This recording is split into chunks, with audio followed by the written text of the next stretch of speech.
আর এদিকে হালিশহরের ঘটনা, যেখানে অভয়াকাণ্ডের প্রতিবাদে মিছিল মোহনবাগান এবং ইস্টবেঙ্গলের সমর্থকেরা তারাই মিছিলে পা মেলান। আর সেই মিছিলকে কেন্দ্র করে ধুন্ধুমার যে ছবিও দেখতে পাচ্ছেন, পুলিশের সঙ্গে দুই ক্লাবের সমর্থকদের হাতাহাতি বেঁধেছে এবং পুলিশের গাড়িতে রীতিমতো ভাঙচুর চালানো হয়, ব্যাপক ভাঙচুর চালানো হয়, এমনটাই খবর এই মুহূর্তে উঠে আসে। এবং সেই ছবি আপনারা দেখতে পাচ্ছেন হালিশহরে, যেখানে মিছিলকে কেন্দ্র করে ধুন্ধুমারের পরিস্থিতির সৃষ্টি হয়। বলেছে ডিসিপ্লিনারি আছে।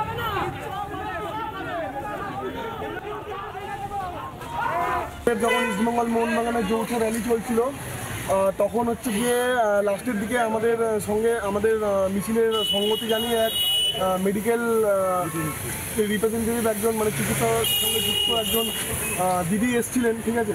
তো তিনি একজন পুলিশ অফিসার তাকে জানায়, ঠিক আছে। এরপর পরবর্তীতে আমরা যখন আবার পুলিশ অফিসারকে যখন আমরা ধরি, ওখানে গিয়ে মানে প্রতিবাদ জানাই, তখন তিনি আমাদের বিভিন্ন সমর্থকদের উপরও মানে অ্যাগ্রেসিভভাবে কথাবার্তা বলে এবং গালিগালাজ করার চেষ্টা করে এবং তারপর আরও জনগণ ওখানে মানে খেপে যায়। ক্ষিপ্ত জনগণ আমার সেখানে তাকে মানে পুলিশ অফিসারকে ঘিরে ধরে। তারপর তো একটা মানে ক্যাবাসের সৃষ্টি হয়। তো আমরা লাস্ট অব্দি এলাম পুলিশ স্টেশনে এবং এফআইআর হলো। ওনারা আশ্বাস দিয়েছেন এই দিদির বক্তব্যে যে আমরা এই মানে ব্যবস্থা করবেন তারা। তো আমরা বিশ্বাস রাখি যে এর একটা জাস্টিস, মানে এটারও জাস্টিস আমরা পাবো, ওটার পাবো। আরজিকরের ঘটনা তোলপাড় ফেলে দিয়েছে রাজ্য তথা দেশ এবং একই সঙ্গে দেশের বাইরেও বিদেশের মাটিতেও প্রতিবাদের ঝড় উঠেছে। এই আরজিকরে তোলপাড় কাণ্ডের মধ্যেই কড়া বার্তা দিলেন প্রধানমন্ত্রী নরেন্দ্র মোদী। মহিলাদের উপর অত্যাচার করলে কোনো ক্ষমা নয়, কোনো ক্ষমা নেই। রবিবার মহারাষ্ট্রে একটি সম্মেলন থেকে কড়া এমনই বার্তা দিয়েছেন প্রধানমন্ত্রী নরেন্দ্র মোদী। दोषी कोई भी हो वो बचना नहीं चाहिए। মহিলাদের উপর অত্যাচার বরদাস্ত করা হবে না। মহিলাদের উপর অত্যাচার করলে শাস্তি নিশ্চিত। দোষী যেই হন না কেন কোনো রেয়াত করা হবে না। অভয়াকাণ্ডে দেশ জুড়ে প্রতিবাদের আঁচ। রাজনীতিবিদ থেকে আইনজীবী, অভিনেতা থেকে সঙ্গীত শিল্পী, জেলা থেকে রাজ্য, পথে প্রতিবাদের গর্জন। প্রতিবাদের একটাই স্বর, জাস্টিস ফর আরজি কর।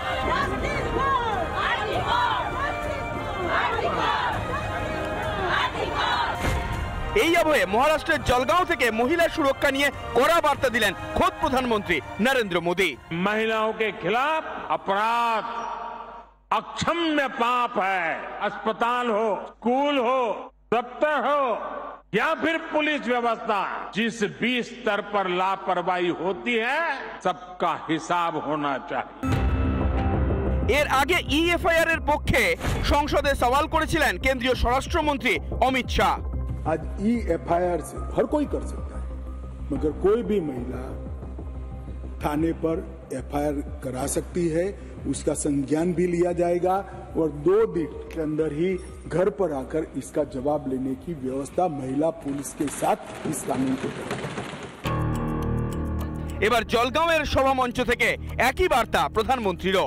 अगर पीड़ित महिलाओं को थाने नहीं जाना है तो वो घर बैठे EFIR दर्ज करा सकती है। हमने ये भी पक्का किया है कि EFIR से थाने के स्तर पर कोई टाल मटोल या फिर छेड़छाड़ नहीं कर पाएगा। এর আগে 15ই আগস্ট লালকেল্লা থেকে জাতির উদ্দেশ্যে ভাষণে মহিলাদের নিরাপত্তা নিয়ে উদ্বেগ প্রকাশ করেছিলেন প্রধানমন্ত্রী। একদিকে প্রধানমন্ত্রী মোদীর কড়া বার্তা, অন্যদিকে বাংলায় অ্যাকশন মোডে সিবিআই। সব মিলিয়ে মহিলাদের বিরুদ্ধে অপরাধ করলে শাস্তি যে নিশ্চিত, তা এদিন প্রধানমন্ত্রী মোদীর বার্তা থেকেই স্পষ্ট। রিপাবলিক বাংলা। আরজিকরের অভয়া স্মৃতি উস্কে দিচ্ছে কোচবিহার। কর্তব্যরত চিকিৎসকের মতো সেদিন একইভাবে মৃত্যু হয়েছিল কোচবিহারে কর্তব্যরত নার্সের। 1982 সালের সেই ঘটনার সাজা হয়েছিল 3 জনের। যদিও পরিবারের অভিযোগ, আসল অভিযুক্তরা আজও অধরা। অভয়ার মতো আজও বিচারের আশায় দিন গুনছে উত্তরের নির্যাতিতার ওই পরিবার।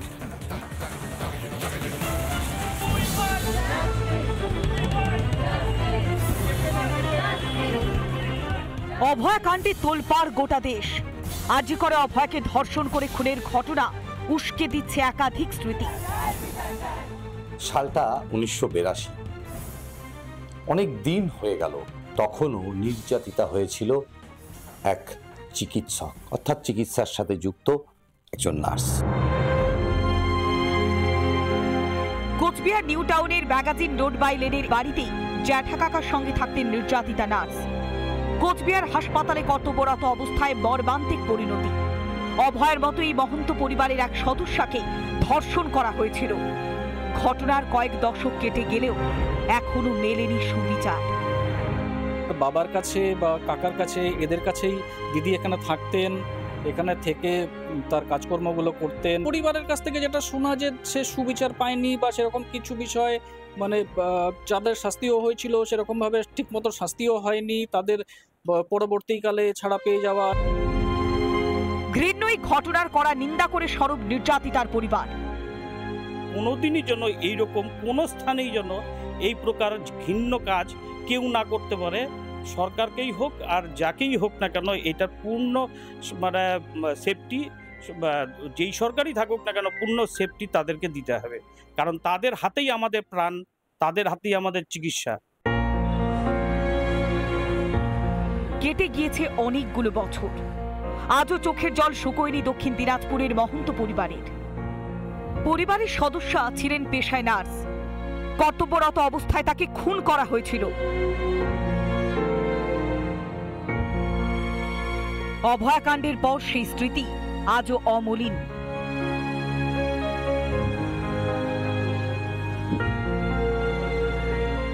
আজকে সরকার চেঞ্জ হয়েছে, আমি চাই সরকারের মানসিকতার বদল হোক, এই অন্যায় দুষ্টু চক্রান্তকারীদেরকে আড়াল করা দূর হোক, প্রকৃত দোষীরা শাস্তি পাক, এটাই আমার আবেদন। অভিযোগ 1982 সালে এই ঘটনায় 3 জনের সাজা হয়েছিল ঠিকই, কিন্তু আসল অভিযুক্তরা আজও অধরা বলে অভিযোগ। কুচবিহারে পোস্টিং, যেহেতু হোম ডিস্ট্রিক্ট ছিল ওদের কুচবিহার, ওইখানে ভাড়া ছিল ওরা। সেইখানেই ঘটনা, বৃষ্টি ছিপছিপ বৃষ্টি হচ্ছিল সেদিন। সেই বৃষ্টির দিনে মানে বাড়িতে ঢুকতে গেছে, ঘরে মানে উঠবে, সেই টাইমেই এই আক্রমণ। সেদিনের ঘটনার কথা আমরা মাথায় রেখে চিন্তা ভাবনা করে দেখলাম এই অভয়ের জন্য যে অরিজিনাল প্রকৃত দোষী যারা, তারা কি শাস্তি পাবে, এটাই আমাদের এখন চিন্তার ব্যাপার। সেই সময় সারা রাজ্য ক্ষোভে গর্জে উঠেছিল। বামফ্রন্ট সেই সময় রাজ্যের ক্ষমতায়। একইভাবে এই ঘটনায় অভিযুক্তরাও শাসক দল ঘনিষ্ঠ বলেই অভিযোগ বারবার জোরালো হয়েছিল। তারা বলছেন টাকা বা এই সব দিয়ে কিছু নাই, নারীদের নিরাপত্তা এবং অভয়ার যে মৃত্যু তার পেছনে যারা প্রকৃতভাবে জড়িত তাদের যেন দৃষ্টান্তমূলক শাস্তি দেওয়া এবং ফাঁসিরও দাবি জানিয়েছেন তারা।